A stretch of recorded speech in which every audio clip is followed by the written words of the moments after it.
ਅਸਲਾਮੁਅਲੈਕਮ ਜੀ, ਮੈਂ ਤੁਹਾਡਾ ਵੀਰ ਮੁਜ਼ੰਮਲ ਤੇ ਤੁਸੀਂ ਦੇਖ ਰਹੇ ਹੋ ਮੇਰਾ ਚੈਨਲ ਆਪਣਾ ਐਗਰੀਕਲਚਰ। ਤੇ ਦੇਖੋ ਮਾਸ਼ਾਅੱਲਾ ਜੀ, ਇਹ ਅਸੀਂ ਲਾਈ ਸੀ ਜੀ ਰਾਇਆ ਸਰੋਂ ਕਜ਼ੋਲਾ। ਹਾਂਜੀ, ਤੇ ਮਾਸ਼ਾਅੱਲਾ ਜੀ ਇਹਦੀ ਗਰੋਥ ਔਰ ਇਹਦੀ ਉਗਾ ਬਹੁਤ ਹੀ ਪਿਆਰਾ ਆਇਆ। ਸ਼ੁਕਰ ਅਲਹਮਦੁਲਿਲਾ, ਸ਼ੁਕਰ ਅਲਹਮਦੁਲਿਲਾ। ਔਰ ਇਹਦੇ ਨਾਲ ਸਾਡਾ ਜੀ ਇਹ ਲੱਗਾ ਜੀ ਜ਼ੈਤੂਨ। ਅਲਹਮਦੁਲਿਲਾ, ਇਹ ਤੁਹਾਨੂੰ ਨਜ਼ਰ ਆਉਂਦਾ ਹੋਏਗਾ। ਸ਼ੁਕਰ ਅੱਲਾ ਦਾ ਕਿ ਜ਼ੈਤੂਨ ਲੱਗਾ ਹੋਇਆ ਹੈ। ਸ਼ੁਕਰ ਅੱਲਾ ਪਾਕ ਦਾ। ਤੇ ਦੇਖੋ ਜੀ ਇਹ ਤੋੜ ਤੱਕ ਇਹ ਮਾਸ਼ਾਅੱਲਾ ਕੀ ਕਹਿੰਦੇ ਨੇ ਅਮਰੂਦ ਜਾਮਨ। ਇਹ ਦੇਖੋ ਕਿਤਨੇ ਕਿਤਨੇ ਬੜੇ ਨੇ। ਦੂਸਰੀ ਸਾਈਡ ਤੇ ਉਹ ਪਰਲੀ ਸਾਹਮਣੇ ਨੇ, ਉਹ ਸਾਹਮਣੇ ਵਿੱਚ ਦੇ ਅੰਬ ਨੇ। ਤੇ ਇਨਸ਼ਾਅੱਲਾ ਜੀ ਇਹ ਹੁਣ ਵੀ ਪੌਦੇ ਆ ਰਹੇ ਨੇ, ਇਨਸ਼ਾਅੱਲਾ ਉਹ ਵੀ ਲੱਗ ਜਾਣਗੇ। ਤੇ ਸ਼ੁਕਰ ਅੱਲਾ ਦਾ। ਇਹ ਜੀ ਸਾਡੀ ਜ਼ਮੀਨ ਅਲਹਮਦੁਲਿਲਾ।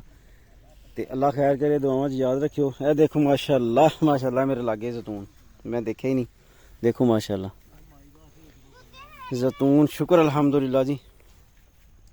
ਤੇ ਕੁਝ ਲੈਣ ਥੋੜਾ ਜਿਹਾ ਉਹ ਮਾਠਾ ਪੈ ਗਿਆ ਸੀ, ਲੇਕਿਨ ਅਗਲੇ ਸਾਈਡ ਤੇ ਪੌਦੇ ਅੱਛੇ ਉਹ ਗਰੋਥ ਕਰ ਗਏ ਨੇ ਇਸ ਵਜ੍ਹਾ ਤੋਂ। ਤੇ ਇਹ ਦੇਖੋ ਮਾਸ਼ਾਅੱਲਾ ਗਰੋਥ ਅੱਛੀ ਹੈ ਮਾਸ਼ਾਅੱਲਾ ਜੀ, ਕਿ ਬਹੁਤ ਬਿਹਤਰੀਨ ਗਰੋਥ ਹੈ ਇਹਦੀ। ਸ਼ੁਕਰ ਅੱਲਾ ਦਾ।